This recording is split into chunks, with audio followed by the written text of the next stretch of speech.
Qu'est-ce qui s'est passé? Vendredi 17, je terminais ma journée de travail. Je corrigeais les épreuves d'un livre contre Emmanuel Macron et sa politique. C'est un gros livre qui doit sortir au mois de janvier-février prochain. Lorsque j'ai tombé sur les dernières phrases d'Emmanuel Macron, il a dit ceux qui défendent les emplois aidés n'en voudraient pas pour eux-mêmes. Je trouve ça scandaleux. Je veux dire, les gens vivraient petitement, on a besoin d'eux dans les mairies, et l'autre dit ceux qui les défendent, finalement, ils en ont rien à faire. Et puis il y avait une autre phrase qui m'avait beaucoup agacé. Il a dit la pénibilité au travail, faut retirer ça, et surtout, on va pas compter les salariés qui sont exposés à des maladies professionnelles cancérigènes. Si on enlève ça, on a des dizaines de milliers de maladies professionnelles. Vous vous rendez compte de ce que ça signifie pour des millions de salariés. Je termine mon travail, je fais 1 ou 2 tweets à partir de là, et pour illustrer l'un des tweets, une image se profile, et c'est Macron avec au-dessus de la planète, un peu dans une position... Je la rajoute, et comme je vais vite, je ne regarde pas le détail de cette image. Et elle ne vient pas de moi, c'est un montage. Et quand je m'endors, on me réveille même pas une demi-heure plus tard, et on me dit, regarde, attention l'image. Et effectivement, je vois à ce moment-là le deuxième plan, qui est dans le noir, très sombre, et en tout cas, je l'avais pas vu le premier coup. Puis on me dit, mais attention, l'origine de cette photo, c'est un site d'extrême droite, ou je ne sais quoi. Évidemment, si j'avais su les deux, je l'aurais jamais fait. Et donc, immédiatement, j'ai retiré l'image, et immédiatement, j'ai dit que je faisais des excuses. Je l'ai redit d'ailleurs le lendemain, en disant que j'étais tout à fait désolé. En fait, ça a duré combien? 3/4 d'heure. Voilà, bon, point. Voilà. Alors j'ai manqué de vigilance, j'ai manqué d'attention, j'étais fatigué, et ça n'a rien à voir avec le contenu de l'image à mes yeux, parce que si j'avais su ça, je l'aurais retiré. Et la preuve, c'est que dès que je l'ai su, je l'ai retiré. Alors après commence une toute autre histoire, c'est-à-dire que des gens s'emparent de l'image et commencent à la reproduire. Je leur dis qu'ils ne devraient pas, parce qu'ils faire de la publicité à cette image, moi je l'ai enlevée, pourquoi ils la reproduisent? Et ensuite, il y a toute une cabale qui dit que je suis antisémite. Je hais l'antisémitisme. Je hais le racisme. C'est dans mon ADN, toute ma vie militante depuis 50 ans, de lutter contre le racisme. Je n'ai pas raté une manifestation. J'ai fait des affiches, des tracts, des pétitions, des meetings, tout ce qu'il faut contre le racisme, tout ce qu'il faut contre l'antisémitisme. Je suis cofondateur des SOS Racistes. 55 ans de militantisme. Quels sont ceux qui osent m'accuser d'une chose pareille? Voilà, moi je milite pour une société de partage et de fraternité. Je suis contre le capitalisme. Je milite pour que les hommes et les femmes de toutes conditions puissent effectivement partager les fruits de leur travail. Alors absolument étrange, je suis pas soupçonnable du moindre trace d'antisémitisme. Et je le dis à tous ceux qui se mettent en route maintenant et qui le disent et le redisent. Bon, vous savez, c'est les capitalistes qui ont mis Hitler au pouvoir. Pour ceux qui ont lu le dernier Goncourt d'Éric Villard et qui s'appelle L'Ordre du jour. C'est les capitalistes. C'est pour ça que je suis anticapitaliste. Parce qu'il faut être anticapitaliste pour empêcher le racisme de se développer. Il faut être anticapitaliste pour empêcher l'antisémitisme de se développer. Et c'est toute mon action militante, encore une fois, depuis si longtemps. Alors, dit Macron, c'est pas Thatcher. C'est pas Hitler, c'est Thatcher. Comprenez? C'est pas le même époque, c'est le pouvoir de l'argent actuel, Macron. C'est le pouvoir du CAC 40, c'est le pouvoir des 9 milliardaires qui tiennent tous les 95% des médias. Macron, c'est la finance. Macron, c'est le MEDEF. Et il veut s'attaquer à nos modèles sociaux parce que les libéraux veulent ça. Et donc c'est ça que je vise spontanément et que j'explique beaucoup mieux dans beaucoup d'articles, de livres, de revues, de prises de parole qu'évidemment dans un tweet.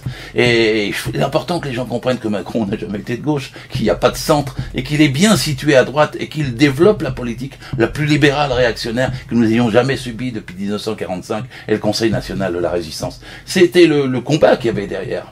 Ensuite après... Qu'est-ce qui s'est passé avec le Parti Socialiste? Je vais d'abord vous dire quelque chose. Moi, je suis non seulement contre l'antisémitisme, mais quand on aborde des questions, parce que j'ai vu que des gens en parlaient, entre Israël et la Palestine, pour aller au fond d'un problème qui est tout à fait à vif dans notre société. Moi, je suis pour le partage de l'eau et de la terre. Je suis pour la fraternité entre les Palestiniens et les Israéliens. Je suis pour qu'il n'y ait pas de dictature. Je suis pour qu'il y ait la démocratie. Je suis pour qu'ils cohabitent sur leur terre. Je suis évidemment pour qu'il y ait cohabitation partout. Et il faut le dire parce que j'anime une revue qui s'appelle Démocratie et Socialisme. Depuis 25 ans, elle paraît chaque mois il y a toujours une page sur la question de la Palestine et de la et d'Israël.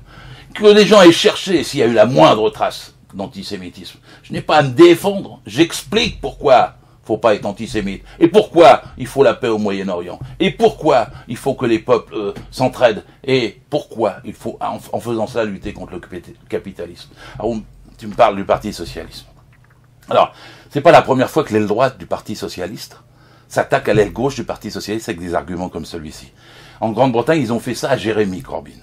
À peine il était en voie de désignation et de candidature, ils ont essayé de faire qu'il se présente pas aux primaires, là-bas aussi. Ils ont essayé de faire qu'il puisse pas être élu. Il a été élu massivement dès qu'il a pu parler et être entendu. Et dès que il a été élu, ils ont trouvé des liens avec la Palestine, avec des Palestiniens, avec des mouvements, etc. Et ils ont essayé de lui coller une étiquette d'antisémite. Il y en a assez de ce genre de procès. Parce que ça sert pas la cause. Si vous voulez aller lutter vraiment contre l'antisémitisme, tapez pas à côté. Tapez ceux qui sont véritables, tapez les Soral, les réactionnaires et l'extrême droite. Allez pas chercher au sein de la gauche des gens qui de toute leur bonne foi vous disent mais ce n'est pas le cas.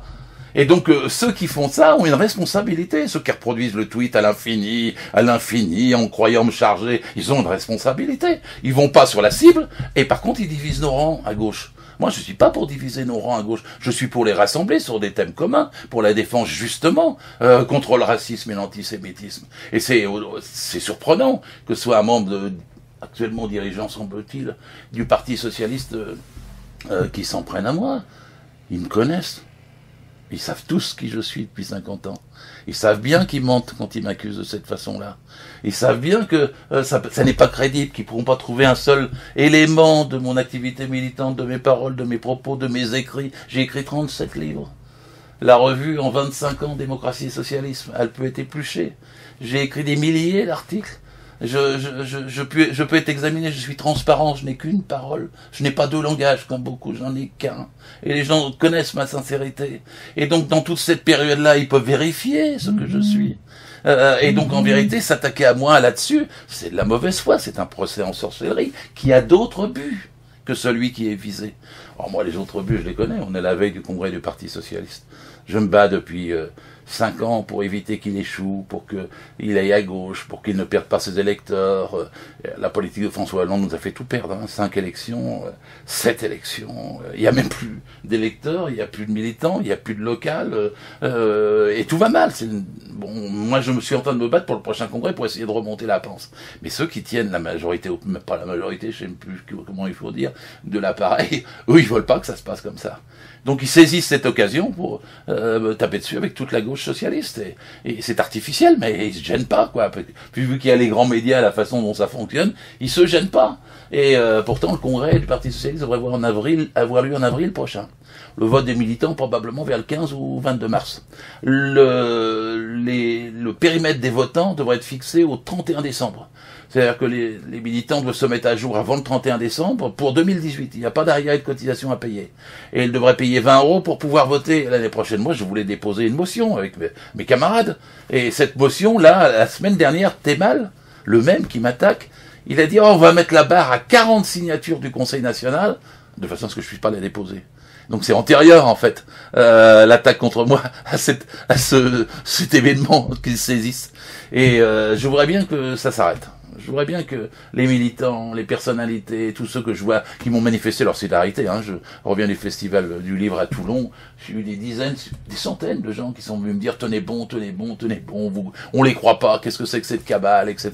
Et qui m'ont assuré de leur solidarité. Je le vois aussi dans tous les messages que je reçois. Et donc on va faire la contre-offensive avec les moyens d'expression qui sont les nôtres, bien sûr. Et on va montrer que tout ça, c'est du flanc. Mais dernière chose, c'est pas bon pour la gauche. La gauche est fragmentée. La querelle entre Charlie Hebdo et Mediapart. La façon dont tous les gens se précipitent là-dessus, qu'est-ce que ça témoigne? C'est qu'en fait, on n'est pas encore en capacité de gagner contre les ordonnances anti-travail de Macron. C'est qu'en fait, les manifestations n'ont pas atteint leurs objectifs. C'est qu'en fait, la gauche est trop divisée. Et c'est qu'en fait, il faut batailler pour unir la gauche avec des objectifs de lutte, de combat, de grève, de mobilisation. Et moi, je suis pour un collectif permanent de la gauche. Je suis pour qu'on se retrouve tous et qu'on évite ce genre de fausses querelles qui sont catastrophiques du point de vue du résultat dans la conscience et le moral des gens.